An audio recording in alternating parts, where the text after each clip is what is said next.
Bonsoir à tous, nouveau live Facebook. Ce soir, nous avons le plaisir de retrouver François Boulot. François Boulot, bonsoir. Bonsoir. Alors, vous êtes le porte-parole des Gilets jaunes à Rouen. Je sais que le A est important pour vous.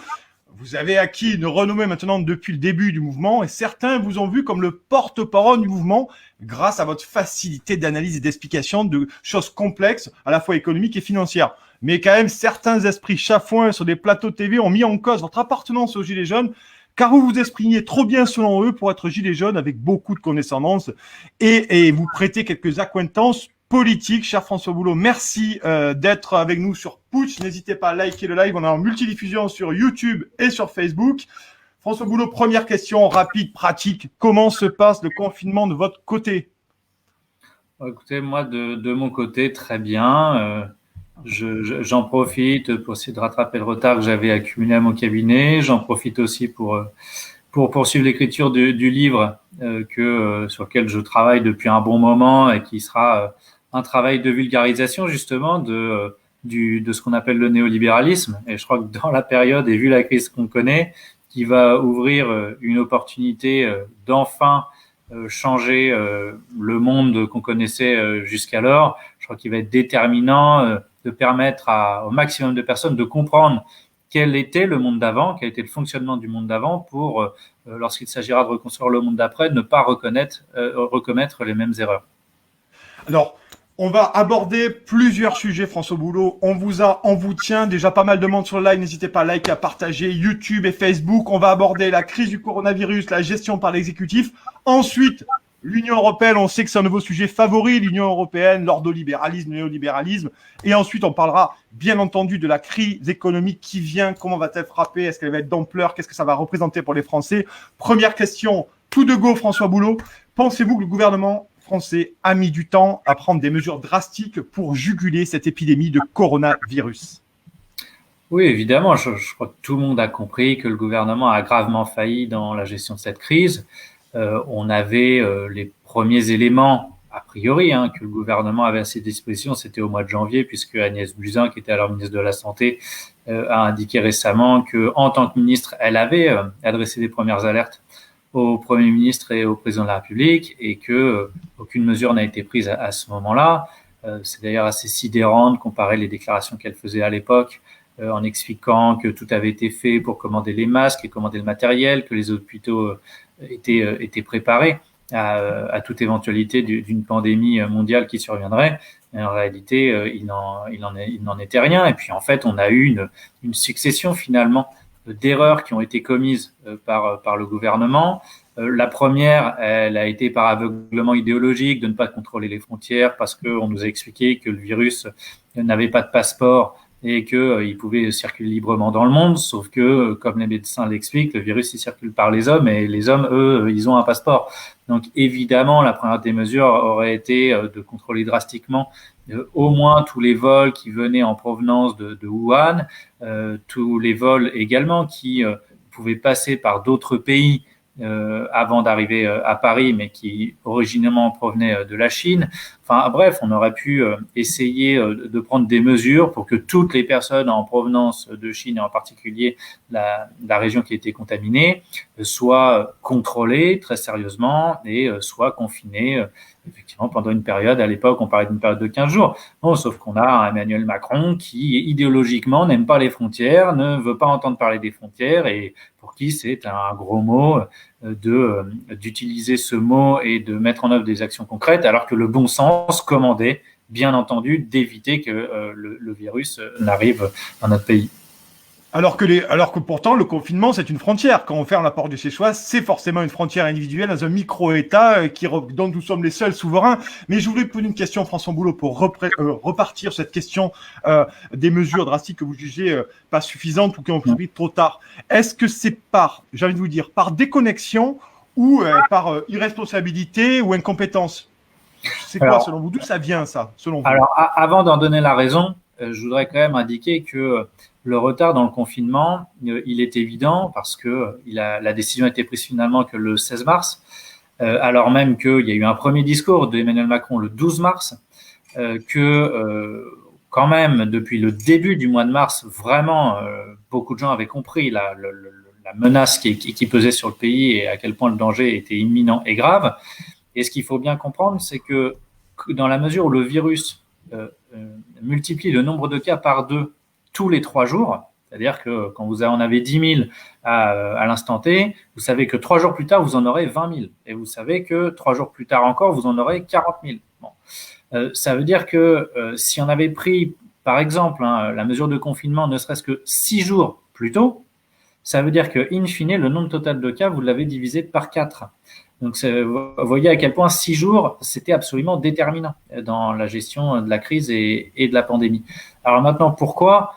Je pense qu'il y a plusieurs raisons. La première, évidemment, et on l'a bien vu, c'est que jusqu'au bout, leurs inquiétudes se portaient sur le fonctionnement de l'économie et qu'il a fallu vraiment qu'ils se prennent le mur en pleine face et qu'ils se rendent compte à quel point le désastre était amorcé pour qu'ils n'aient plus le choix que de prononcer le confinement. Mais ce qu'ils ont voulu, c'est essayer de sauver jusqu'au bout l'économie. On voit d'ailleurs que dans d'autres pays comme les États-Unis ou le Brésil. Je me permets, François Boulot, vous pensez que c'est le point de rupture, ça? C'est le point de clivage, c'est le point d'équilibre qui était jugé par Édouard Philippe et Emmanuel Macron? C'est-à-dire, à quel moment on arrête l'économie pour essayer de juguler l'épidémie? Vous pensez que c'est ça le point de départ, vous? Moi, je crois surtout que s'ils avaient pu éviter le confinement et de prendre des mesures drastiques pour permettre à l'économie de continuer à fonctionner, c'est ce qu'ils auraient fait. C'est uniquement parce qu'à un moment donné, les chiffres de mortalité et les projections de mortalité qui ont été annoncées au gouvernement, qui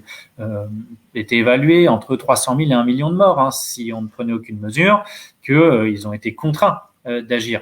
Mais après, ce qui explique le manque d'anticipation, parce que la responsabilité du gouvernement, elle ne réside pas uniquement dans le retard sur les mesures de confinement. Elle réside aussi, comme je le disais, sur l'absence de contrôle aux frontières à l'origine de la pandémie en Chine, et puis ensuite sur l'absence d'anticipation pour stocker du matériel, avoir des masques, des tests, des respirateurs, etc. Et aucune de ces mesures-là n'ont été prises parce que je pense qu'au plus profond des explications qu'on peut essayer de trouver, c'est que finalement, on a des hommes politiques qui, depuis des années, ne font que de la communication et ne savent pas gouverner, tout simplement. Ils ne savent pas agir. Ils ne font que de la communication pour essayer d'être élus en mentant, en faisant des promesses qu'ils ne tiendront pas. Et puis ensuite, une fois qu'ils sont au pouvoir, ils font de la communication pour essayer de faire passer des réformes qui vont quasiment toutes contre l'intérêt du peuple. Donc, il faut toujours essayer et de mentir. Vous parlez de communication. Je permets de rebondir sur une question d'actualité. Aujourd'hui, le chef de l'État, vous le savez, était dans une usine de masques. On parlera après de l'Union européenne. Il va d'ailleurs parler de souveraineté européenne. Et il a eu cette phrase. Il a qualifié d'irresponsables ceux qui cherchent déjà à faire des procès. Ça vous inspire quoi, ça? Ce nouvel saillie de communication auprès des gens qui posent des questions aujourd'hui? Je crois que Emmanuel Macron, c'est son message en fait depuis le 12 mars. Il a compris qu'ils avaient absolument pas anticipé la crise, qu'elle allait avoir des répercussions absolument dramatiques et qu'évidemment ça allait susciter une énorme colère et qu'à la fin beaucoup de citoyens allaient leur demander des comptes. C'est la raison pour laquelle quand il décide le confinement, il nous explique qu'on est en guerre. Alors, la veille, on pouvait aller voter au municipal, mais le lendemain, nous sommes en guerre. Et ce qui est pratique quand vous proclamez que vous êtes en guerre, c'est que vous pouvez en appeler à l'unité nationale. Et donc, on comprend pourquoi il utilise cette rhétorique. C'est pour éviter précisément que des opposants, des citoyens émettent des critiques sur la gestion qui a été faite et qui est faite en ce moment de la crise.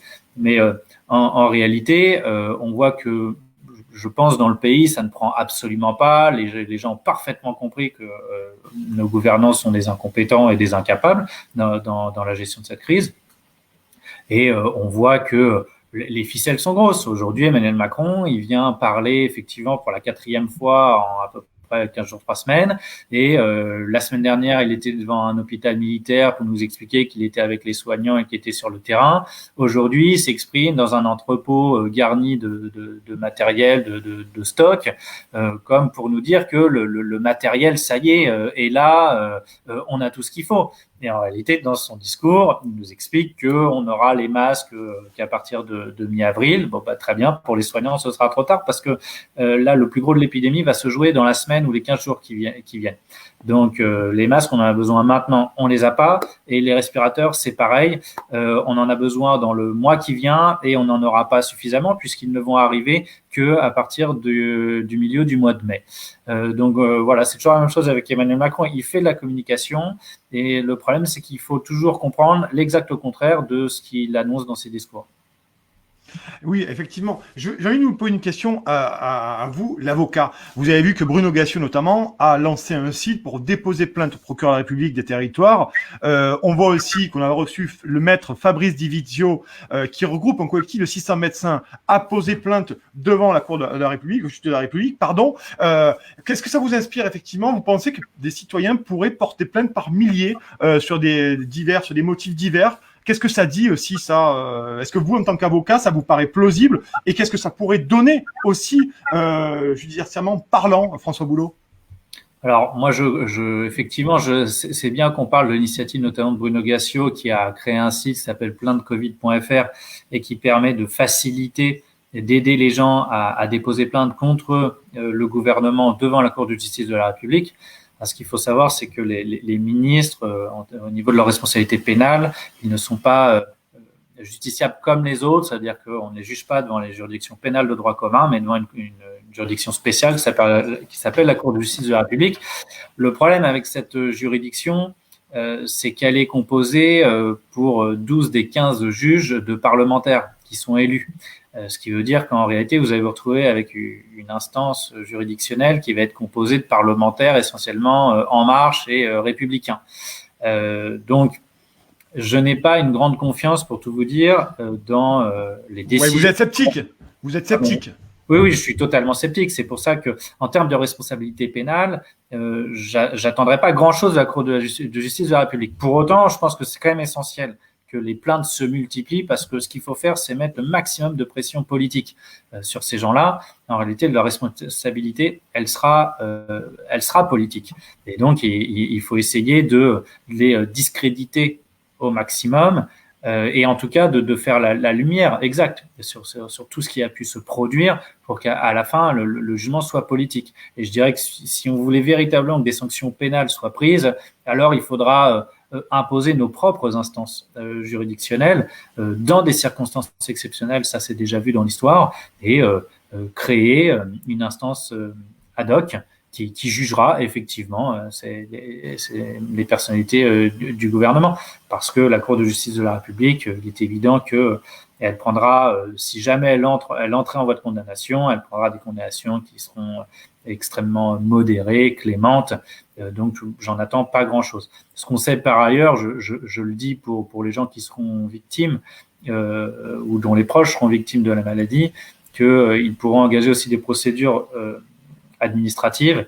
Mais là, il ne s'agit pas d'engager la responsabilité individuelle de tel ou tel membre du gouvernement ou membre d'administration, mais d'engager la responsabilité de l'État directement. Et ça permet d'obtenir des indemnisations. Voilà. Et donc, procédure pénale en l'état devant la Cour de justice de la République, c'est essentiel pour mettre la pression, mais ça n'aboutira pas à grand-chose de mon point de vue sur le plan judiciaire. Procédure administrative, ça permettra d'obtenir des indemnisations, mais pas de condamner individuellement tel ou tel membre du gouvernement. Ce qui veut dire que la troisième voie, la plus efficace sur laquelle il faut se concentrer, c'est la responsabilité politique de ces gens-là. Et si on peut les mettre dehors le plus vite possible après la sortie du confinement, c'est ce qu'il faudra faire. Je voudrais qu'on revienne rapidement sur la déclaration d'Agnès Buzyn à nos confrères du Monde. Pour vous, est-ce que ça signe un aveu, elle parle de tsunami, elle dit que les municipales étaient une mascarade. Est-ce que c'est un aveu en bonne et due forme? Elle s'est rapidement reprise, elle a refait des communiqués de presse, mais grosso modo, est-ce qu'on est là aujourd'hui avec Agnès Buzyn?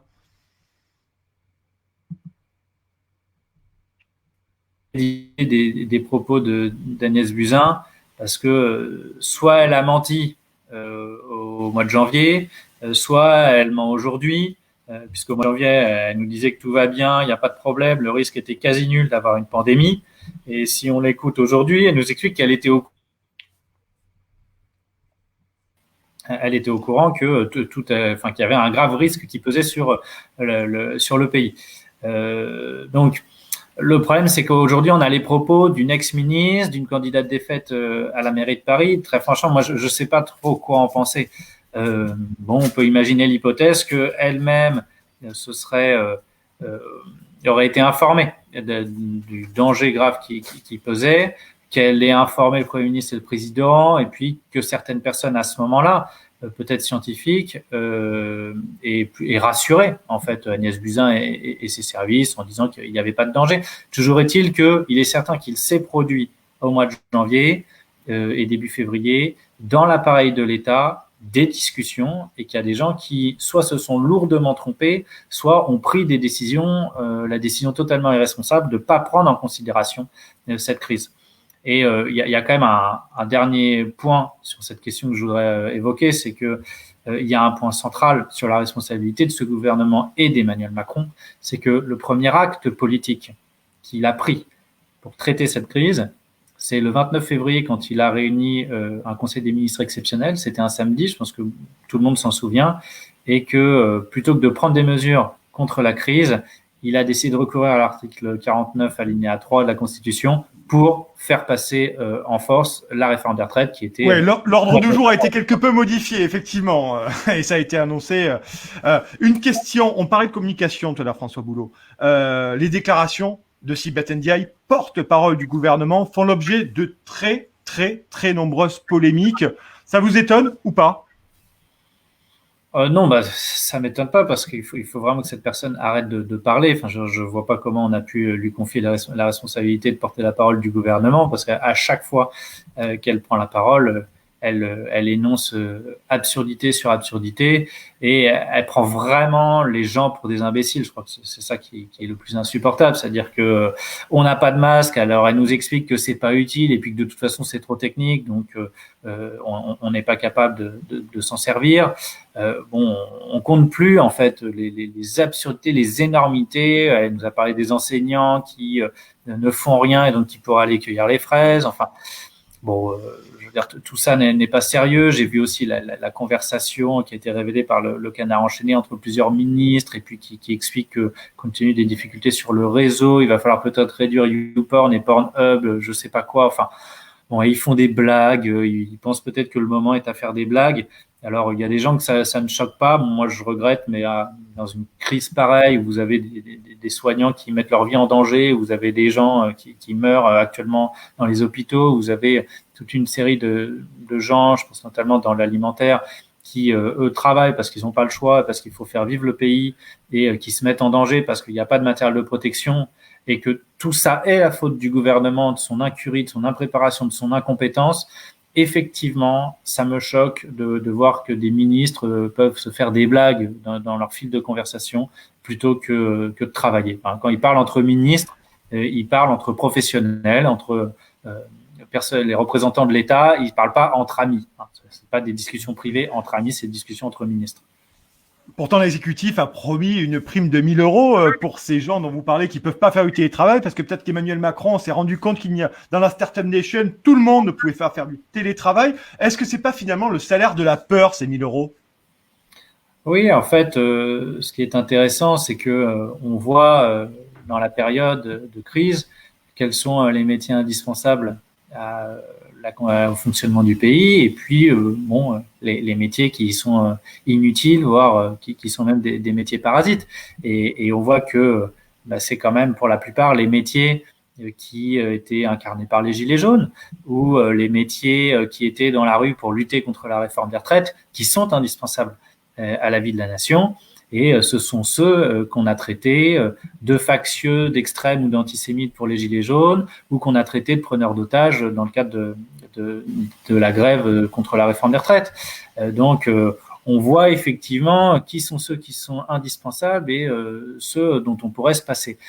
Et il y a 1 000 euros qui a été peut-être octroyé. En fait, derrière ça, c'est les entreprises qui vont payer la prime de 1 000 euros et c'est simplement l'État qui va exonérer fiscalement et de cotisations sociales cette prime. Bon, très bien. Maintenant, on a vu qu'en contrepartie, le gouvernement il a adopté une loi dite d'urgence sanitaire qui permet aux entreprises de sucrer la majoration des heures supplémentaires, donc les heures effectuées au-delà de 35 heures de la durée légale du travail, et puis également d'imposer la prise de congés payés pendant justement la période de confinement. Donc, on voit quand même que le gouvernement profite de cette période-là pour encore s'attaquer aux droits sociaux plutôt que, au contraire, essayer de protéger un maximum de personnes de la déflagration qui a commencé et qui va continuer à s'empirer avec le confinement qui se prolonge, mais ensuite la crise économique qui va venir. Alors, on va en parler dans la troisième partie de l'émission. Je voudrais avoir votre avis, François Boulot, sur les anti et pro-Raoult. On voit que le professeur Raoult a été littéralement abasourdi d'insultes, même de mots assez indignes sur certains grands plateaux télé. Ça vous inspire quoi? Est-ce que finalement, le professeur Raoult, il est victime aussi de ceux qui ont été victimes les Gilets jaunes en leur temps quel est votre regard sur cette chloroquine, à la chloroquine? Moi, j'avoue que je suis, comment dirais-je, assez accablé par cette polémique qui est en train de saisir le pays depuis plusieurs jours. Bon, je dirais que ma démarche, elle est simple. Moi, je suis pas médecin, donc la chloroquine, je sais pas vous dire si ça fonctionne ou si ça fonctionne pas. Ce que je sais après, c'est que j'ai une démarche, moi, qui consiste à ne croire personne sur parole. Donc, je ne crois pas le gouvernement. J'ai même plutôt une présomption de mensonge vis-à-vis du gouvernement. Mais je ne crois pas non plus le professeur Raoult sur parole. Moi, ce qui m'importe à chaque fois pour me prononcer, c'est d'avoir des preuves. Bon. Ce que je sais, a priori, de ce que j'ai vu, c'est que les essais que le professeur Raoult a menés, le premier qui était sur une trentaine de patients et le second sur 80 patients, ne permettent pas de tirer la conclusion ne démontrent pas que la chloroquine fonctionne à 100%. Ou ne démontre pas à 100% que la chloroquine fonctionne. Parce que dans le premier essai, l'échantillon était trop restreint et qu'il y avait quelques anomalies qui ont été relevées, et parce que dans le second essai, il n'y avait pas de groupe de contrôle, il n'y avait pas de groupe témoin. Donc, on ne peut pas affirmer que la chloroquine soigne. Maintenant, la question, c'est celle de savoir si, dans le doute, est-ce qu'il ne faut pas administrer la chloroquine? Et là, on peut comprendre effectivement la position de beaucoup de personnes qui disent, écoutez, dans le doute, nous, on a envie de bénéficier de la chloroquine parce qu'il y a quand même des résultats qui sont encourageants ici ou là. Bon. Très bien. Maintenant, ce qu'on constate, c'est quoi? C'est que, en réalité, on ne peut pas appliquer le protocole du professeur Raoult parce que lui dit, il faut dépister très tôt et il faut donner la chloroquine le plus tôt possible. Parce que si on le donne en fin de parcours, quand la maladie est déjà trop grave, alors ça ne sert plus à rien, il n'y a que la réanimation. On voit que le gouvernement, a priori, dans l'état dans lequel je me suis arrêté, a dit qu'on prescrivait que au moment des hospitalisations et donc plutôt quand la maladie est devenue vraiment symptomatique et donc grave. Et c'est pas ce que préconise le professeur Raoult. Et en fait, on n'est pas en capacité aujourd'hui de donner aux médecins libéraux la possibilité de prescrire la chloroquine, puisque pour la prescrire, faudra-t-il pouvoir faire des tests, sauf qu'on n'a pas la capacité de tester. Donc, de toute façon, la réponse à la question de savoir pourquoi, dans le doute, on ne prescrit pas la chloroquine aux gens qui sont contaminés, c'est tout simplement parce qu'il faudrait prescrire ce traitement le plus tôt possible et qu'on n'a pas la capacité de tester les gens puisqu'on ne les teste que quand précisément les symptômes sont graves et que par conséquent, ils doivent être hospitalisés au moment où le professeur Raoult nous dit que le traitement est plus efficace. Voilà, donc on en est là, on a une responsabilité en fait qui est patente du gouvernement sur cette gestion-là, parce qu'en fait, encore une fois, on n'a même pas la possibilité d'opérer un choix stratégique, c'est-à-dire celui qui consiste à se dire que on est en temps de guerre, qu'on n'a pas forcément le temps de suivre tous les protocoles, et donc dans le doute, on essaye d'administrer le traitement qui peut-être est celui qui est le plus encourageant. Et je redis que en l'état des essais qui ont été faits, on n'a aucune certitude de ce que la chloroquine fonctionne, et d'un autre côté, on ne peut, dans le doute, pas la prescrire parce qu'on n'a pas les capacités de test. Et ça, c'est la faute du gouvernement. Et après, il est inadmissible qu'on ait des commentateurs sur des plateaux de télé qui comparent le professeur Raoult à un druide ou à un autre. Un déséquilibré aussi. Oui, voilà, c'est exactement là où j'allais en venir. Alain Duhamel qui a dit que psychiquement, il était déséquilibré. Enfin, tout ça, c'est totalement irresponsable. Je veux dire, il faut avoir des arguments sérieux, rationnels, factuels, mais on ne va pas commencer à psychologiser les gens, le débat. Enfin, tout ça n'a strictement aucun sens. Moi, ce que je sais, c'est qu'en l'état, il n'y a pas de consensus scientifique sur l'efficacité de la chloroquine. Et d'un autre côté, la question, compte tenu de l'urgence et des circonstances exceptionnelles, qui est, mais est-ce qu'en cas de doute, on la prescrit? Eh ben, de toute façon, on ne peut pas appliquer cette stratégie parce qu'on n'a pas les capacités de test. Et ça, c'est la faute du gouvernement. Alors, on a l'impression, en vous écoutant, effectivement, qu'on est passé un peu de la Startup Nation à l'hôpital de campagne, notamment à Mulhouse. Une dernière question sur le coronavirus, et après, on passe à l'Union européenne. Sibeth Ndiaye nous a expliqué qu'on n'avait pas de masque, que ça servait à rien, et surtout qu'on ne savait pas les mettre. Voilà, donc apparemment, on ne saurait pas mettre les masques, donc le peuple français serait trop bête pour mettre des masques. Il y a quand même pas quelque chose qui pose problème sur ce port du masque. Quand on voit qu'en Corée du Sud, les gens ont les masques, en Chine, pareil.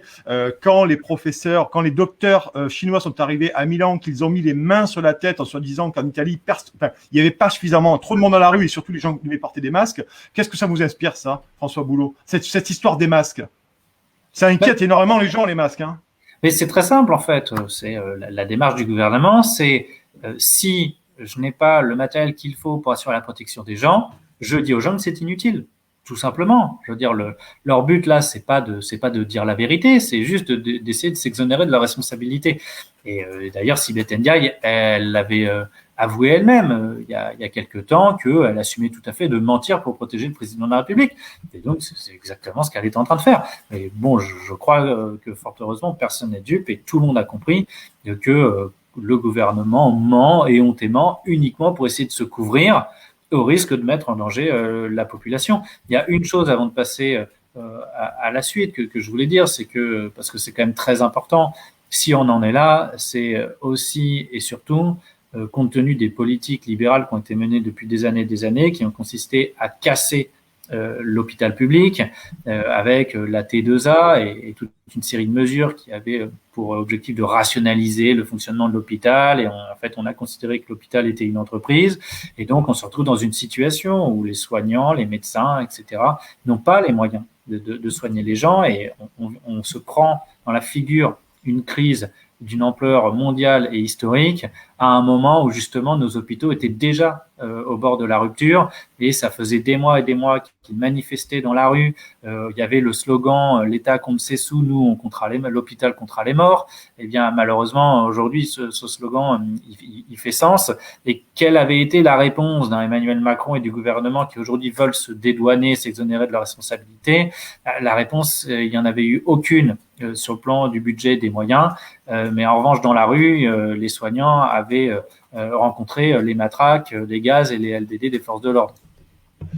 Alors, on va passer à l'Union européenne. Vous êtes toujours en Facebook Live, sur YouTube également. N'hésitez pas à liker, à partager ce live. Nous sommes avec François Boulot pour un très grand entretien. Coronavirus, Union européenne, crise économique, gestion de la crise par l'exécutif. N'hésitez pas à liker, à partager, nous abonner aussi à Putsch, à la newsletter qui est gratuite. François Boulot, on parle Union européenne parce que je vois défiler des Frexit sur les commentaires. Vous le savez, c'est votre terrain de jeu, l'Union européenne. Première question, vous parliez des frontières tout à l'heure. On a vu que dès le début de la crise, la plupart des pays, de façon unilatérale, ont fermé leurs frontières, alors qu'Emmanuel Macron continue à se tourner vers Bruxelles, Ursula von der Leyen, pour savoir ce qu'il fallait faire, s'il pouvait y avoir un petit début de réponse. Est-ce que c'est pas finalement la fin de Schengen, cette histoire du coronavirus, au-delà de l'horreur que ça représente pour nous toutes et tous? Je crois qu'au-delà de Schengen, c'est peut-être aussi et surtout la fin de l'Union européenne. Parce qu'on voit qu'en temps de crise, l'Union européenne ne sert strictement à rien. C'est-à-dire que quand tout allait bien, entre guillemets, qu'il n'y avait pas de crise, on avait le droit au libre-échange, à l'austérité et, in fine, à des politiques qui favorisaient l'évasion fiscale, les grandes entreprises, les banques et qui étaient en train de détruire toutes les protections sociales des peuples et tous les services publics.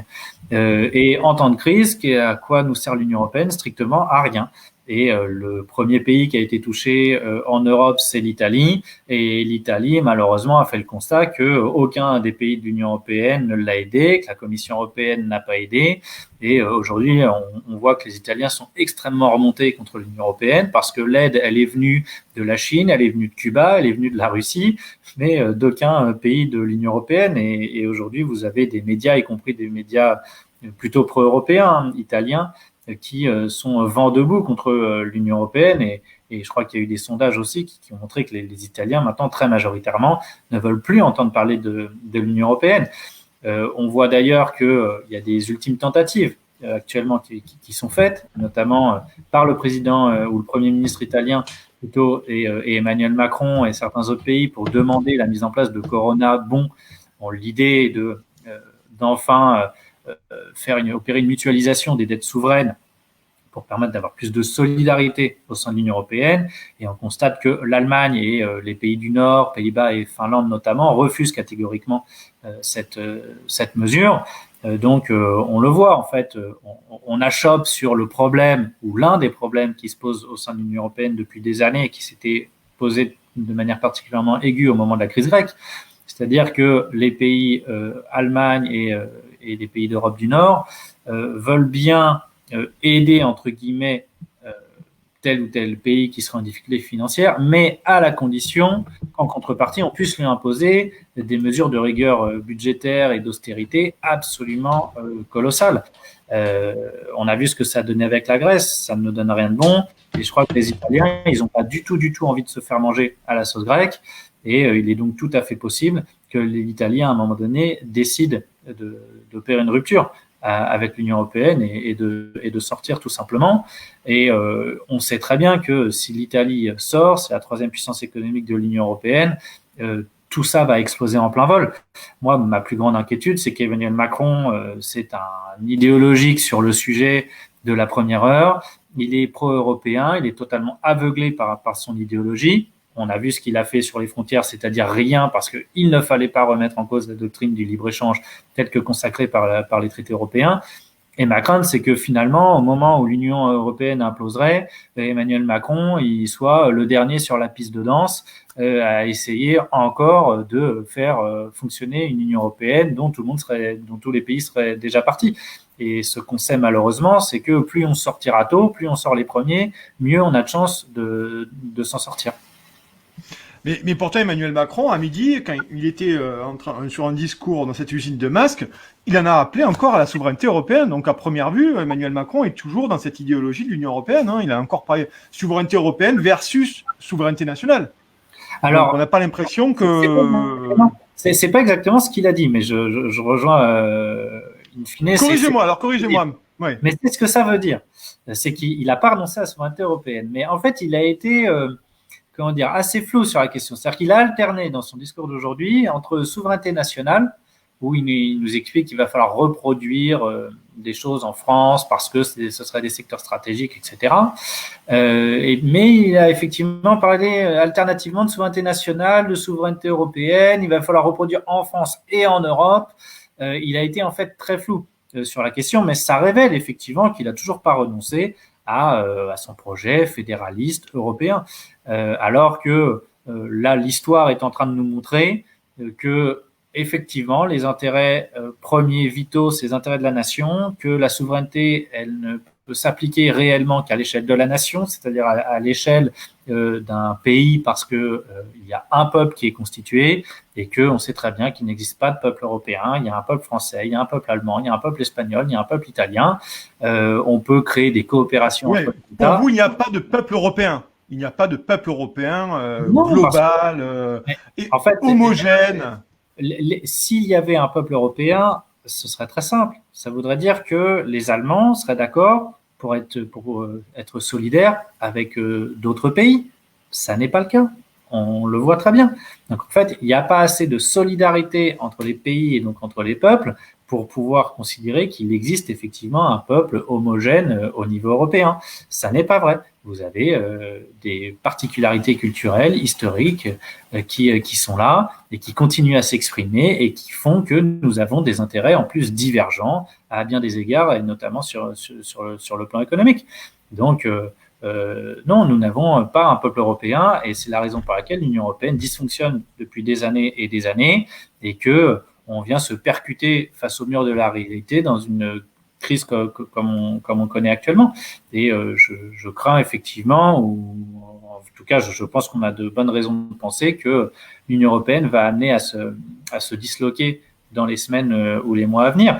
On avait Christine Lagarde qui avait indiqué avant d'être présidente de la Banque centrale européenne, qui avait indiqué que, en sa qualité, je crois, de patronne du FMI, que l'euro ne résisterait vraisemblablement pas à une prochaine crise financière. Bon, il est évident qu'avec la déflagration qui va arriver, l'euro va connaître une crise absolument gigantesque. Et si l'Allemagne et les pays du Nord, comme on peut le penser, maintiennent leur position qui consiste à refuser la mutualisation des dettes souveraines des États, ou autrement dit, à refuser que la Banque centrale européenne puisse prêter directement aux États membres, alors il s'en sera fini de l'Union européenne parce que, a priori, au moins les Italiens prendront la décision de partir et de cette décision découlera toute une série de conséquences qui signeront la fin de l'Union européenne. Mais vous avez lu, comme moi, les déclarations de Bruno Le Maire, d'Amélie de Montchalin, qui ont commencé, ils sont fébriles, ces gens-là. Ils sont en train de se dire que si l'Union européenne ne résout pas cette crise sanitaire et la crise économique qui va venir, on en parlera tout à l'heure, François Boulot, on a quand même l'impression qu'ils sont en train de se rendre compte que cette Union européenne risque de ne pas survivre politiquement. C'est la mort politique de l'Union européenne si la crise n'est pas résolue. Donc finalement, ça doit vous donner un peu d'espoir.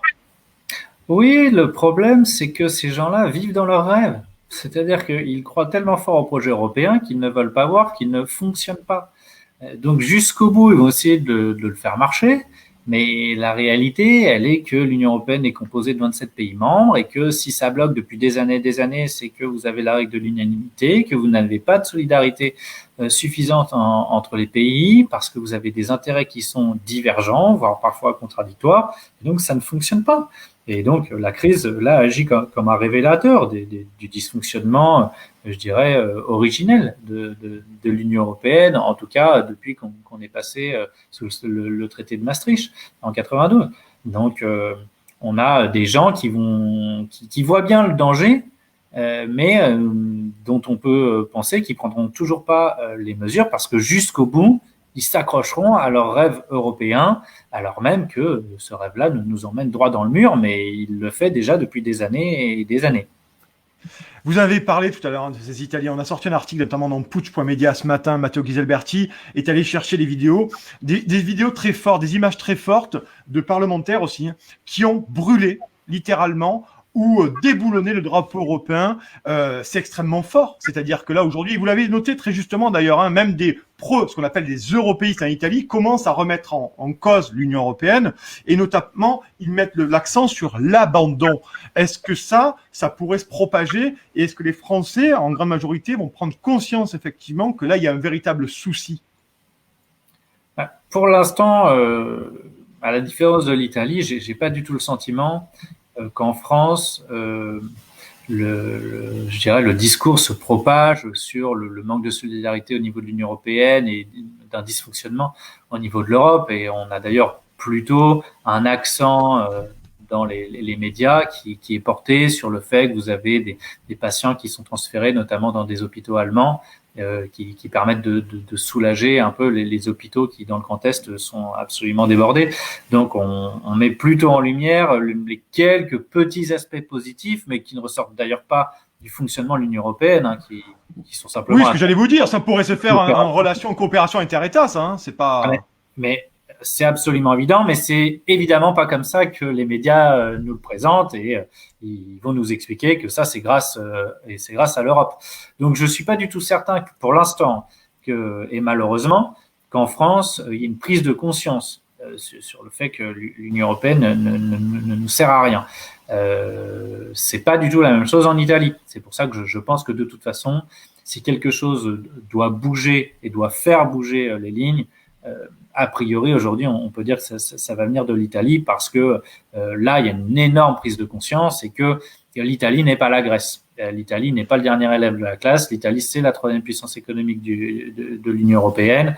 Donc, si l'Italie décide de bouger, alors ça entraînera un mouvement de plaque tectonique qui aboutira très certainement soit à un changement radical du fonctionnement de l'Union européenne, soit plus probablement à la mort de l'Union européenne. Moi, ce qui m'étonne aujourd'hui, c'est qu'on entend le mot souveraineté dans la bouche d'Emmanuel Macron, de Bruno Le Maire. L'Union nationale, auquel il fait beaucoup référence. Hein. Oui, mais au-delà de l'Union nationale, c'est le mot souveraineté, là. Ça y est, Oui. ils ont compris qu'en fait, c'était quand même plus intelligent et peut-être plus pertinent d'avoir des productions stratégiques qui sont faites sur notre territoire.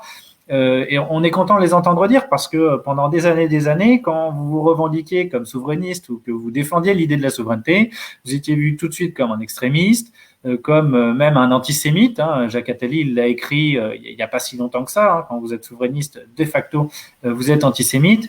Donc, je viens d'écrire moi un dernier billet là sur ma page Facebook et je dis que voilà, c'est étonnant, c'est-à-dire que comme par magie, euh, les euh, les infamies d'hier sont les vertus de demain. Et donc maintenant, on voit que voilà, ces gens qui ont craché sur la souveraineté des souverainistes pendant des années et des années nous en vantent aujourd'hui les mérites. Bon, la problématique évidemment, c'est que comme ils font toujours le contraire de ce qu'ils disent et qu'en tout cas ils poursuivent jamais l'intérêt du peuple, on ne peut avoir strictement aucune confiance en eux. Et donc, il ne faut pas compter sur eux pour nous construire un monde meilleur demain. Est-ce que c'est pas le moment, François Boulot, de se refaire un petit référendum là sur l'Union européenne après 2005, n'est-ce pas?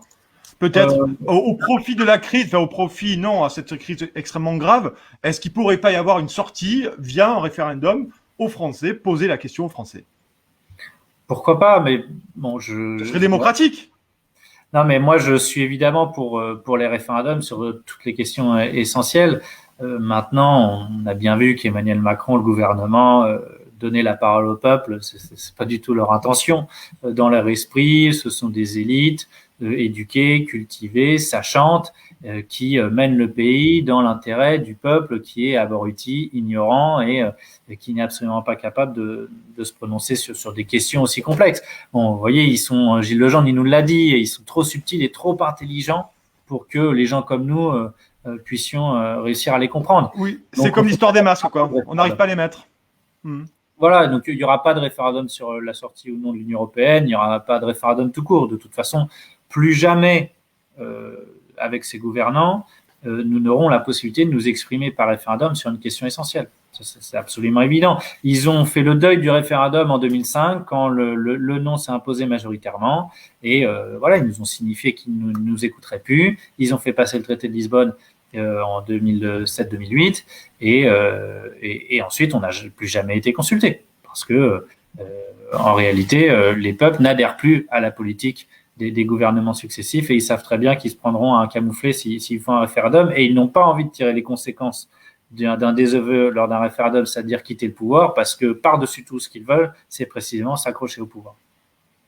Mais le naufrage va être immense. Le naufrage sanitaire va être immense. On voit qu'il n'y a pas du tout de solidarité européenne. Encore faut-il que certains y aient cru, encore à un moment donné. Est-ce qu'ils ne seront pas à un moment donné au pied du mur, François Boulot? Est-ce qu'ils auront peut-être pas le choix finalement sous la pression populaire? On va en reparler des gilets jaunes, de la réforme des retraites après dans le volet économique.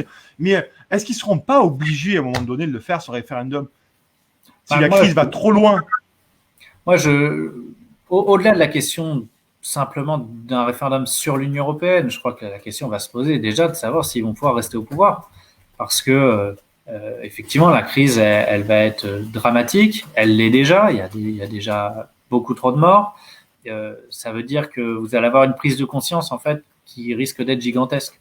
Pour les gens qui auront été malades, qui ont été très angoissés, les autres qui auront perdu des proches et dans des conditions extrêmement douloureuses parce qu'ils n'auront pas pu aller voir à l'hôpital, parce que leurs proches n'auront pas pu bénéficier d'un respirateur. Enfin bon, des conditions qui font qu'ils vont emmagasiner de la colère et ils vont peut-être chercher à comprendre pourquoi ça s'est passé comme ça et ils vont se rendre compte de la responsabilité immense du gouvernement. À côté de ça, vous allez avoir donc une crise économique majeure dont on va parler, mais qui va entraîner évidemment des faillites et des situations financières extrêmement précaires avec des gens qui vont tout perdre. Donc, de la même manière, ces gens-là vont aussi être amenés à prendre conscience et à se révolter contre le gouvernement.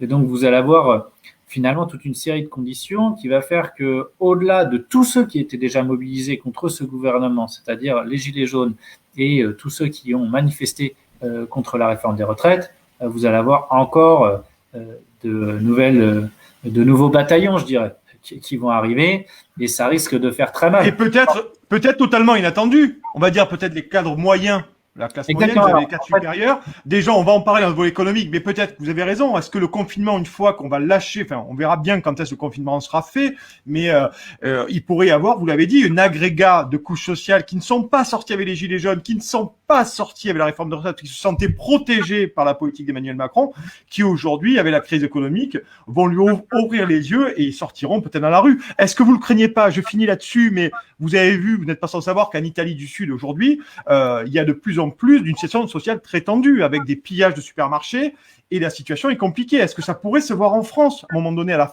la sortie de la crise, quand on sera passé du stade de la sidération à l'énervement, ou, je vais pas dire la haine, parce que c'est trop fort mot, mais quelque chose qui pourrait y ressembler?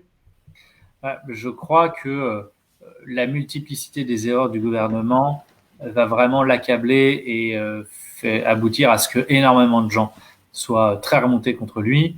Je pense notamment au maintien des élections municipales. Je crois que ça va faire très très mal. L'adoption de l'article 49.3 sur la réforme des retraites également. Et puis après, effectivement, ça va toucher des personnes qui jusque-là n'étaient pas contre le gouvernement, ou en tout cas qui n'avaient pas forcément envie de se mobiliser concrètement dans l'action.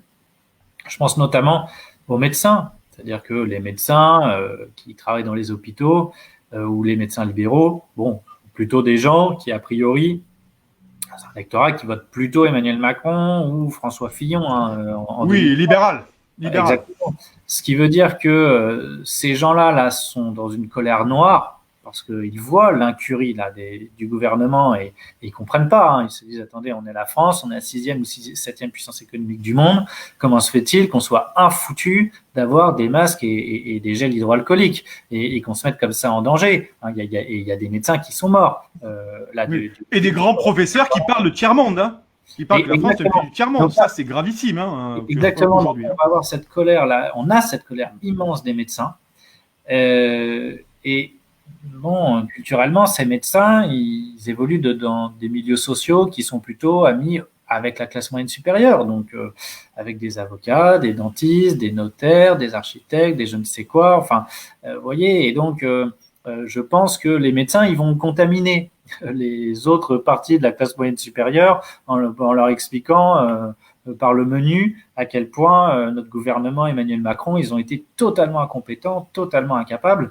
Et donc la colère, effectivement, va toucher là encore une plus grosse part de la population et des gens dont il était absolument inimaginable qu'ils se révoltent contre ce gouvernement et contre ce système-là il y a encore quelques semaines.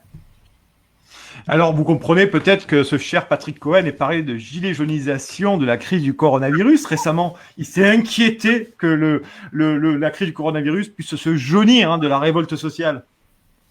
Oui, alors bon, pour le coup, je vais pas lui donner totalement tort parce que il le disait en parlant du hashtag on n'oubliera pas et il est vrai que c'est moi qui l'ai lancé sur Twitter le hashtag. D'accord.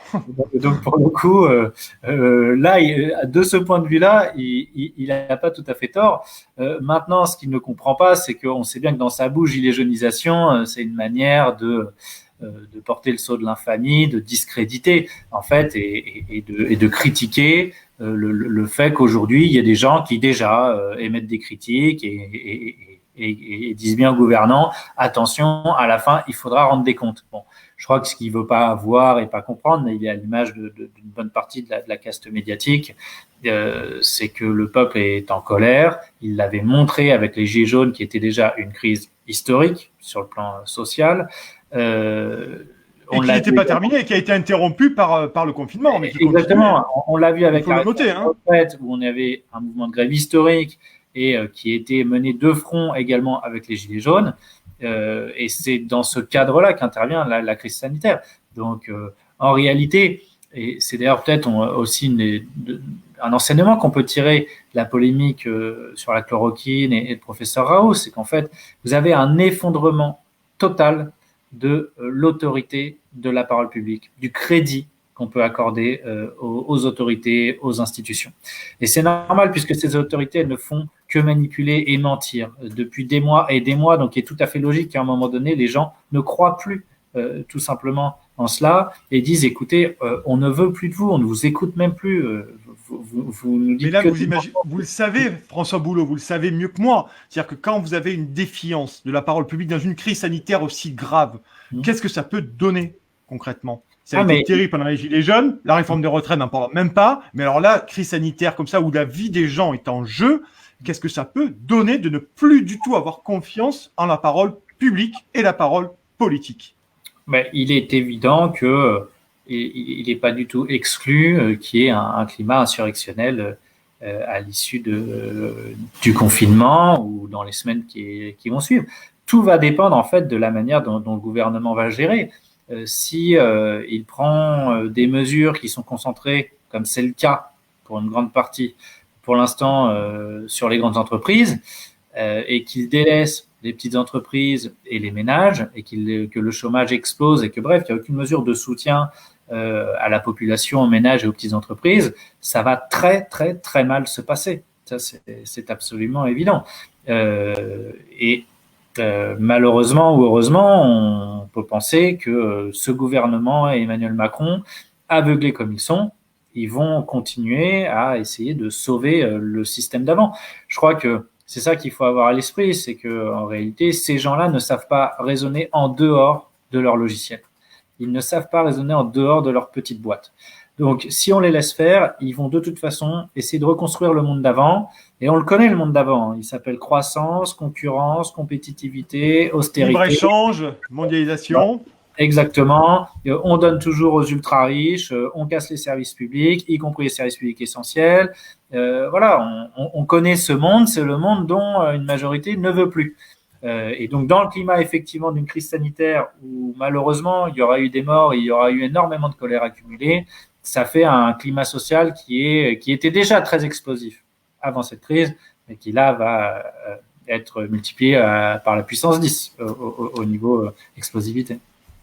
Allez, on passe à la troisième partie, François Boulot. On est toujours en direct, en multidiffusion sur live sur Facebook et sur YouTube. Pardon, vous pouvez liker, partager le live, activer la petite clochette sur YouTube et abonnez-vous à notre page. On fait beaucoup de live en ce moment sur Facebook. François Boulot nous fait le plaisir de nous accorder ce grand entretien. On a parlé coronavirus, gestion de l'exécutif. On a parlé aussi longuement de l'Union européenne. Maintenant, on va parler de la crise économique qui vient et ça va forcément, on va parler précarisation, paupérisation, réforme des retraites, loi travail et gilets jaunes. François Boulot, une première question pour aborder ce dernier thème. On a l'impression que le gouvernement, finalement, est pris au piège. On a voté des lois travail, ils ont voté des lois travail, finalement, libéralisation, il y a flexibilisation du travail. Et maintenant, Muriel Pénicaud, dimanche, demande aux entreprises, et je la cite, ne licenciez pas. J'ai bien dit, ne licenciez pas, c'est une erreur qu'elle a faite. Voilà, on a l'impression qu'ils sont totalement pris au piège. Maintenant, ils demandent aux gens aux entreprises de pas licencier, alors que finalement, la libéralisation du marché du travail est en train de pouvoir prouver le contraire.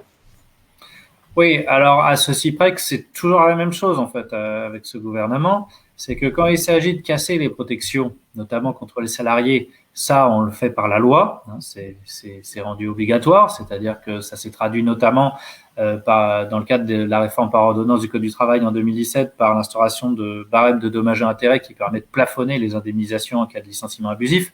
Hein, donc en fait, vous avez un employeur qui peut tout à fait aujourd'hui décider de vous licencier sans aucun motif, mais parce qu'il va regarder son tableau et puis il estime son risque à 2, 3 ou 4 mois de salaire et donc il peut le faire et il sait combien au maximum ça pourra lui coûter. Mais donc vous avez d'un côté, quand il s'agit de casser les protections des lois qui sont prises par le gouvernement, donc c'est obligatoire. Et de l'autre côté, quand il s'agit de demander des efforts aux entreprises, vous voyez, c'est jamais légal, hein, c'est jamais contraignant, c'est jamais obligatoire. C'est toujours des requêtes. Voilà, c'est des requêtes. On demande gentiment, on demande poliment, s'il vous plaît, ne licenciez pas. Mais dans les faits, si des entreprises aujourd'hui veulent licencier, elles peuvent le faire et elles bénéficient des mesures qui ont été prises dans le cadre de la réforme de 2017. Donc, 1, le barème de dommages-intérêts et 2, les conditions qui ont été considérablement assouplies en matière de licenciement pour motif économique. Donc là, vous allez effectivement avoir une augmentation potentiellement du nombre de licenciements par rapport à la normale. La seule chose qui peut peut-être prémunir des licenciements, c'est le dispositif de chômage partiel qui a été mis en œuvre et renforcé, qui permet d'un côté aux salariés de limiter sa perte de salaire et puis surtout qui permet à l'employeur d'avoir une grande partie de salaire qui soit prise en charge par l'État. Est-ce que vous pouvez nous dire un mot, François Oui. Boulot, sur les 25 ordonnances de mercredi dernier pour faire face à la crise d'urgence sanitaire? Il y a quand même des trucs là-dedans qui sont quand même très inquiétants. Et alors qu'elles sont pas limitées dans le temps. Donc on se demande à quelle sauce va-t-on être mangé très prochainement, en plus de la réforme des retraites. Alors, a priori, finalement, les mesures au début devaient être provisoires. Finalement, ça a été retiré dans le cadre des discussions. Et puis, in fine, il a bien été indiqué que ça s'appliquait que jusqu'à la fin de l'année. Et c'est notamment, je pense, effectivement, dispositions qui ont été prises pour supprimer la majoration des heures supplémentaires et puis imposer la prise de congés ou de RTT. Alors sur la question, par exemple, de la suppression des majorations pour heures supplémentaires, c'est assez extraordinaire parce qu'en fait, ça dépend de la négociation d'un accord collectif, d'un accord d'entreprise. Bon, ça veut dire que dans la période actuelle, où a priori, je pense qu'il y a quand même un certain nombre de problèmes logistiques à régler. Enfin, tout ça ne doit pas être facile sur le terrain. Le gouvernement se dit que l'urgence, c'est de prendre une loi pour que l'entreprise puisse négocier avec les délégués syndicaux des accords d'entreprise pour aller supprimer la majoration d'heures supplémentaires.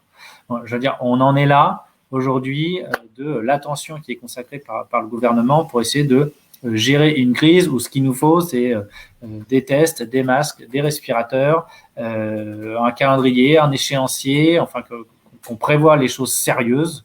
Et non, vous avez un gouvernement qui va accorder de l'attention à ça et qui, par ailleurs, je tiens à le souligner, a indiqué qu'il y aura une aide de 1 500 € pour les entrepreneurs individuels ou les petits. Oui, parce qu'on a une question, on a pu un entrepreneur qui nous demande à quoi je peux prétendre aujourd'hui. Je ne travaille plus, à quoi je peux prétendre?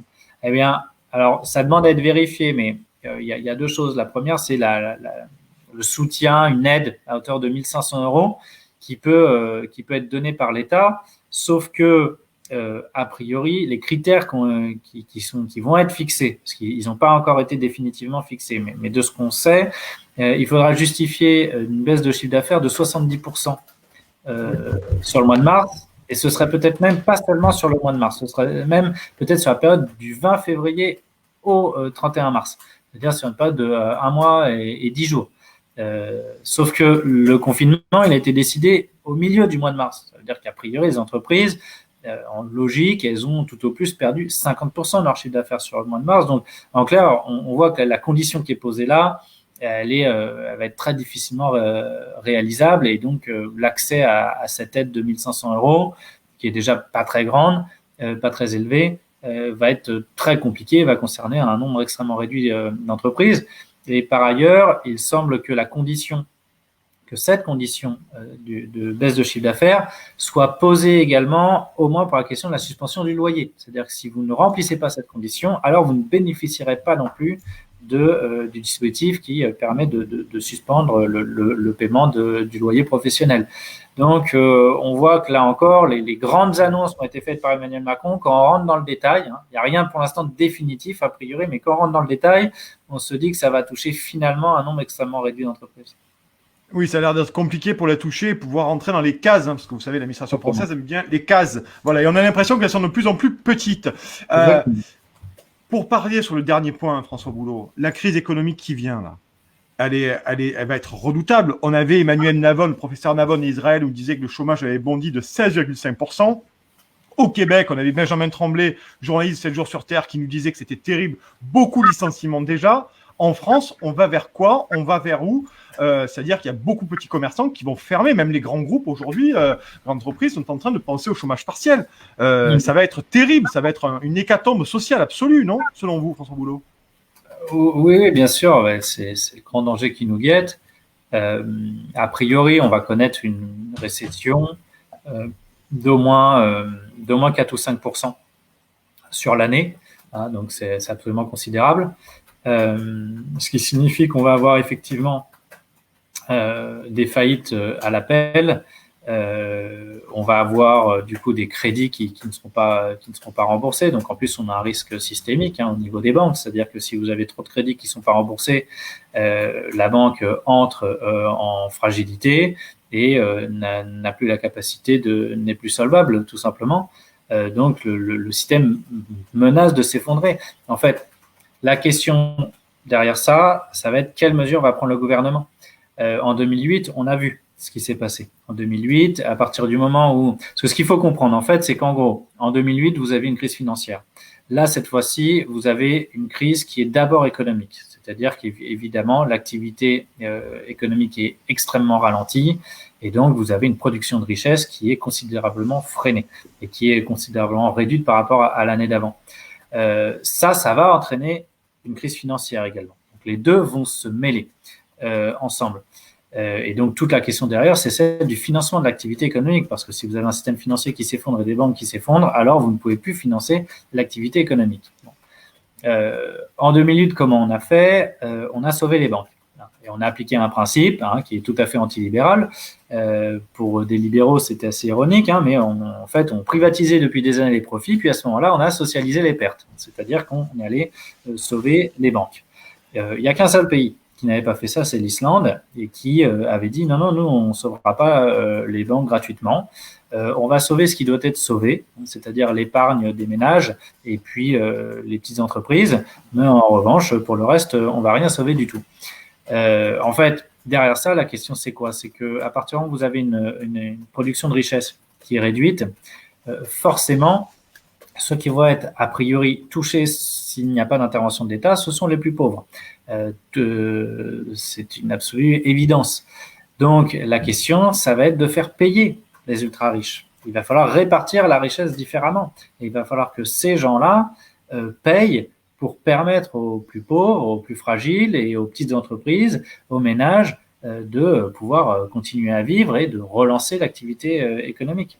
Donc, je crois que c'est sur cela qu'il va falloir être vigilant, parce que nos gouvernants, eux, je crois qu'on peut absolument ne leur accorder aucune confiance. Et donc, ce qu'il faut par-dessus tout, c'est... on vient de sortir du dogme qui consistait à nous dire qu'on n'avait pas d'argent. On a vu que soudainement, l'État, en fait, était capable d'injecter de l'argent dans l'économie, de garantir la solvabilité des banques et des entreprises. Et bien de la même manière, il va falloir faire exploser en vol le principe sur lequel on ne pourrait pas imposer les grandes entreprises ou les ultra riches comme les autres, parce que sinon l'économie s'effondrerait, parce qu'ils partiraient, etc.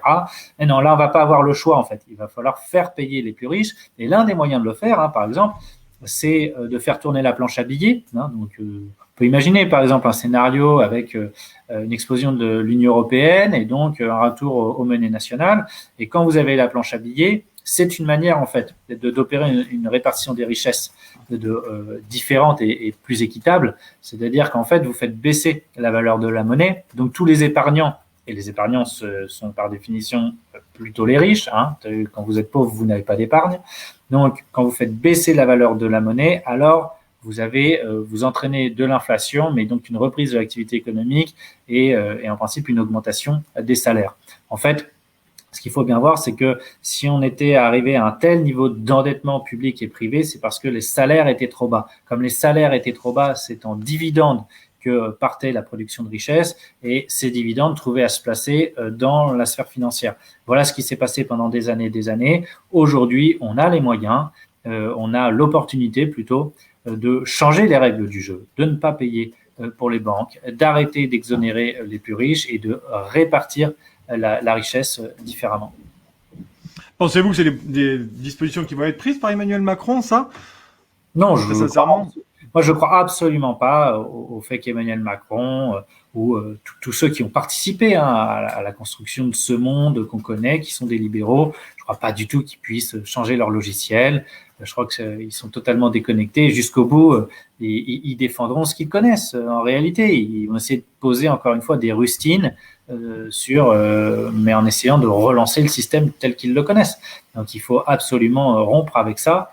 Ça suffit. On ne peut plus ne plus disposer de nos outils de souveraineté monétaire, de souveraineté commerciale, et il va falloir répartir la richesse différemment. Je crois qu'il y a aussi quand même un certain nombre de réflexions qui sont faites sur le fait que aujourd'hui la crise que nous vivons, qui nous paraît gigantesque, c'est peut-être simplement une petite répétition générale avant les catastrophes qui nous attendent compte tenu du changement climatique.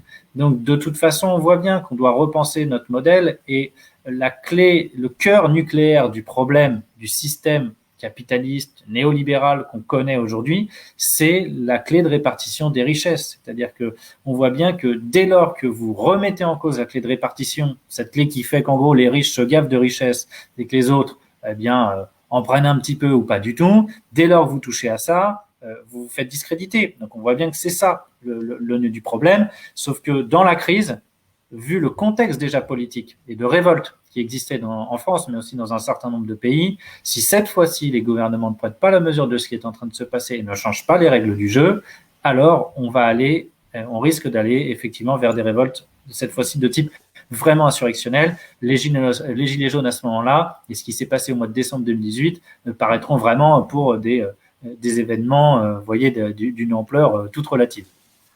Oui, mais pourtant, pour finir, c'est un couple infernal, l'Union européenne et le néolibéralisme. Comment les séparer? C'est difficilement envisageable aujourd'hui. Ah oui, mais moi je pense effectivement Donc, que l'Union européenne s'est construite comme en consacrant les règles du néolibéralisme, et c'est la raison pour laquelle je pense de toute façon que il y a ce que je disais tout à l'heure, il y a de tels intérêts contradictoires et divergents entre les pays du Nord et du Sud que la seule manière de changer les règles serait notamment de mutualiser les dettes des États souverains, de revenir sur la question du libre-échange généralisé, que ce soit au sein de l'Union européenne ou de l'Union européenne vis-à-vis des pays extérieurs. Et comme on ne pourra pas revenir là-dessus, parce que les États ne se mettront pas d'accord, c'est, je pense, le scénario le plus probable, alors on va vers un éclatement de l'Union européenne parce que au moins l'Italie décidera d'en sortir. Et que de l'Italie, il y aura ensuite un phénomène de cascade qui va s'enchaîner. Et à partir de là, chaque État retrouvant sa souveraineté, enfin, on va pouvoir faire de la politique. Et on va pouvoir réguler l'économie parce que c'est de ça dont il s'agit en fait depuis l'origine. Des libéraux qui nous expliquent que c'est le marché qui fait la loi et que le marché est au-dessus de tout. Et puis des gens qu'on discrédité depuis des années parce qu'ils se disaient souverainistes qui défendaient la souveraineté. Et derrière la souveraineté, ce qu'ils défendaient, c'est la possibilité de l'intervention de l'État pour réguler l'économie, réguler la sphère privée et disposer aussi d'un État protecteur, d'un État providence. Oui, ce que j'allais vous dire, ce serait le retour de l'État-providence finalement. Mais pour ça, il faut sortir de l'Union européenne. Exactement, mais il n'y a que ça de toute façon. Il n'y a qu'un État-providence qui peut permettre d'avoir des services publics qui permettent à tout le monde d'accéder aux soins de manière gratuite, entre guillemets, parce que évidemment c'est un système qui est basé sur les cotisations sociales, mais de pouvoir être soigné en fonction de ses besoins, de pouvoir avoir une justice qui est accessible à tout le monde, d'avoir une éducation qui est accessible à tout le monde et qui permet à tout le monde d'avoir les mêmes chances de réussite. Bon, autant de services publics qui ont été attaqués depuis des années et des années et qui ont créé les conditions de vie qu'on connaît aujourd'hui dans notre société avant crise où on avait déjà donc 6 millions de chômeurs, 9 millions de pauvres et cette situation elle va considérablement s'aggraver à cause de cette crise si les gouvernements en place ne prennent pas la mesure de la gravité de la situation et ne prennent pas des mesures qui sont en rupture totale avec ce qu'on a connu depuis 40 ans. Et moi, je n'ai absolument aucune confiance ni aucune croyance de ce que ces gens qui sont responsables de tout ce qui est arrivé puissent demain changer de logiciel. Je crois qu'ils n'en seront pas capables et je crois que c'est même notre devoir à nous, citoyens, de les faire partir du pouvoir d'une manière ou d'une autre pour reprendre en main notre destin commun et reconstruire les choses ensemble. J'ai écrit un texte où je concluais reconstruire tous ensemble, mais sans eux.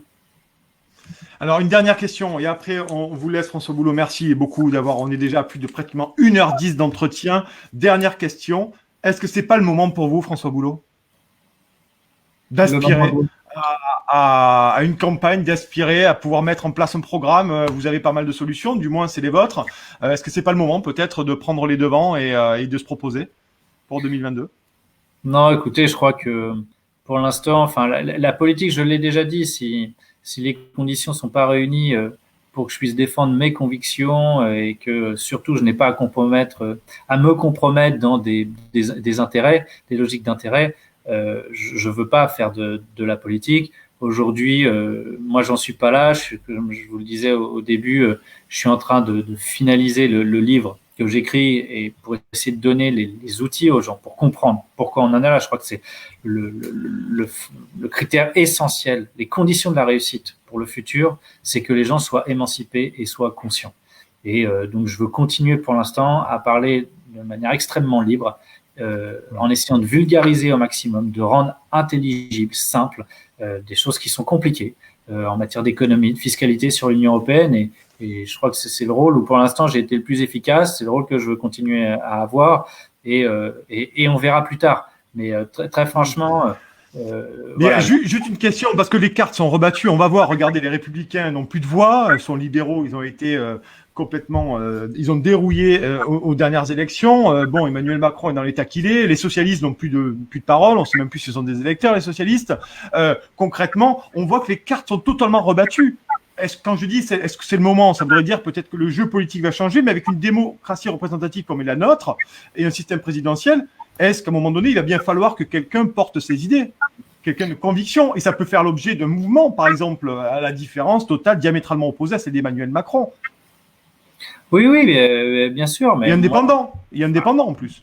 Mais moi, en fait, ce que j'essaie de faire, c'est aussi de relayer, de discuter avec des personnes qui sont extrêmement compétentes, qui sont extrêmement pertinentes. Enfin, je pense notamment, par exemple, à Gaël Giraud, qui a fait quelques interventions récemment, qui est absolument brillant, qui est président d'honneur d'un institut, là, d'un think tank qui a été créé, l'Institut Rousseau. On voit qu'il y a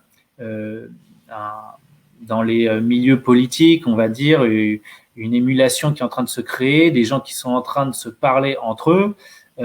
J'espère sincèrement que la crise historique que nous sommes en train de vivre va redéfinir totalement les règles du jeu politique et va permettre aux responsables politiques de maintenant de faire voler en éclats toutes les vieilles règles, tous les fonctionnements traditionnels et qu'on dépasse enfin les logiques d'ego.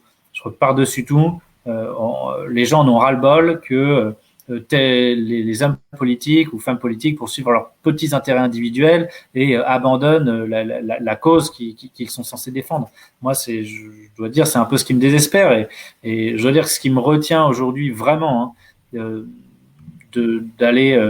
prendre une décision qui serait d'aller en politique, c'est que j'ai vu aussi les divisions au sein du mouvement des Gilets jaunes et à quel point les questions d'enjeux de pouvoir, mais même à un niveau absolument ridiculement faible, peuvent faire en sorte que les gens deviennent fous, tout simplement, et où il y ait des coups bas et des insultes, etc. Je crois que tant qu'on n'aura pas dépassé cette logique d'ego, de narcissisme qui est en train de gouverner les comportements de beaucoup, on n'arrivera jamais à s'unir. En fait, l'enjeu aujourd'hui, c'est déjà d'arriver à s'unir au-delà des enjeux de pouvoir, des intérêts individuels, à s'unir sur les idées. Et puis ensuite, on verra la question de l'incarnation et de quel collectif ou quelle personnalité devrait porter les idées, peu importe, si déjà on arrive à se mettre d'accord sur les idées, au-delà des appartenances partisanes, à se mettre d'accord sur l'essentiel, qu'il faut changer de modèle économique, qu'il faut changer de politique, qu'il faut qu'enfin ce soit les intérêts du peuple qui soient servis et plus les intérêts des privilégiés, des multinationales, des banques, des ultra-riches, on aura déjà fait un pas énorme. Et je vois des frémissements qui se font ici ou là. Moi, j'essaie d'y apporter ma part. J'essaie de relayer toutes les personnes que je trouve très intéressantes. J'avais relayé aussi Emmanuel Todd et notamment le dernier livre qu'il a écrit que j'ai trouvé extrêmement pertinent et très enrichissant. Voilà, je crois que c'est ça qu'on attend en fait aujourd'hui, c'est que les gens dépassent leur cadre traditionnel, se parlent entre eux et qu'on puisse construire un grand mouvement qui sera peut-être au début porté par plein de personnalités. C'est peut-être ça que les gens attendent, puisque une figure, plein de personnalités qui, depuis des années, ont une ligne directrice, qui défendent les intérêts du peuple, une idéologie sur le souverainisme, sur une autre répartition des richesses, et qu'enfin, ces personnalités se rassemblent et portent un mouvement. Et puis ensuite, la question des carrières et de qui, in fine, porterait ce projet-là, très franchement, aujourd'hui, je pense qu'elle est très secondaire. Déjà, unissons-nous dans un grand mouvement et qui soit d'accord sur l'essentiel, c'est-à-dire démocratie, souveraineté, une autre répartition des richesses, et puis enfin, on part sur la transition écologique en changeant nos modes de production et de consommation. ce mouvement, toute dernière question, et après on laisse l'antenne. Ce mouvement, il a déjà commencé à avoir une petite structure de gens autour qui sont là, qui discutent, qui ont déjà vous avez déjà cité des grandes lignes concrètement, mais il pourrait se formaliser rapidement ou pas ce mouvement? Non, moi, c'est un mouvement que j'appelle de mes voeux, mais en fait, je me fais là le relais, je pense, de beaucoup de citoyens français qui se désespèrent, en fait, de voir des oppositions politiques qui sont éclatées, qui sont divisées, où ici ou là, on voit bien que c'est plutôt des logiques d'ego qui gouvernent plutôt que des logiques, justement, de coopération et de lutte pour la cause commune. Ce que je vois, c'est qu'en l'état, il y a différentes organisations qui sont créées ou qui viennent de se créer et qui portent un peu cette ambition-là. Ce que j'espère véritablement, c'est que le moment historique qu'on est en train de vivre va permettre effectivement de ressortir de ces entités qui sont pour l'instant un petit peu satellites, de se rassembler et de se fédérer dans un grand mouvement commun. Bon, c'est comme ça que c'est fait, notamment le Conseil national de la résistance, basé sur plusieurs entités, structures existantes et qui ont dépassé leur clivage traditionnel. Oui, avec beaucoup de bisbis, il y a eu, ça a été difficile à le mettre en place, beaucoup. Exactement. Je crois que ce sera tout aussi difficile cette fois-ci, mais tout comme le moment de la Seconde Guerre mondiale, la gravité de ce moment a permis finalement un consensus général sur l'essentiel et d'adopter le programme des jours heureux, je crois que la gravité du moment actuel place beaucoup de personnes face à leurs responsabilités et leur devoir aujourd'hui de s'unir dans l'intérêt du peuple et dans l'intérêt de l'avenir, en fait, tout simplement parce qu'il est question aujourd'hui de l'effondrement d'un modèle de civilisation. Et comme je le disais, peut-être que la crise que nous vivons actuelle, dont nous ne savons pas grand-chose pour l'instant sur les conditions de sortie, parce que peut-être que le confinement, on va en sortir dans 15 jours, un mois et demi. Je rappelle que la Chine, ça a été au moins 2 mois de confinement, qui commence seulement à déconfiner de manière progressive. Et l'Italie parle de sortir en juillet.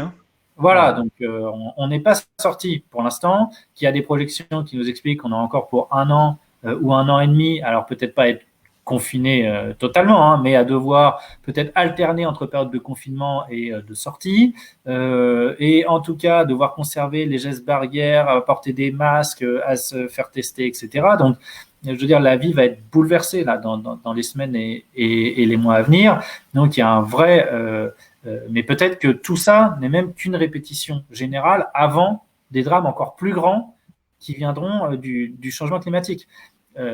Donc ça veut dire qu'on est face à un risque d'effondrement civilisationnel et qu'il faut véritablement changer les choses. Et j'espère que si chacun en prend conscience, notamment dans les milieux politiques ou intellectuels, on va réussir enfin à créer un mouvement unissant des personnalités qui sont sincères et qui défendent une idéologie qui, comme je le disais, défendra les intérêts du peuple et non plus les intérêts des privilégiés. D'accord, tout ça appuyé sur la souveraineté populaire, bien entendu, mais vous aurez, on imagine, des vents contraires qui souffleront fort ou moins fort pour essayer de vous mettre des bâtons dans les roues. François Boulot, merci beaucoup de nous avoir accordé ce grand entretien, 1h20 d'entretien sur tous ces sujets. Merci beaucoup à tous, vous avez été très nombreux à suivre ce live. Merci pour les partages et les likes. Ce live est à voir en replay, bien entendu, sur YouTube et sur Facebook. François Boulot, on vous souhaite une excellente soirée. On passe la consigne qu'on doit, restons chez nous, restez chez vous, voilà, et sortons très rapidement de ce confinement et de cette sale affaire qui nous occupe depuis un certain temps. Merci, bonne soirée à tous, bye bye et vive la démocratie. Vive la démocratie.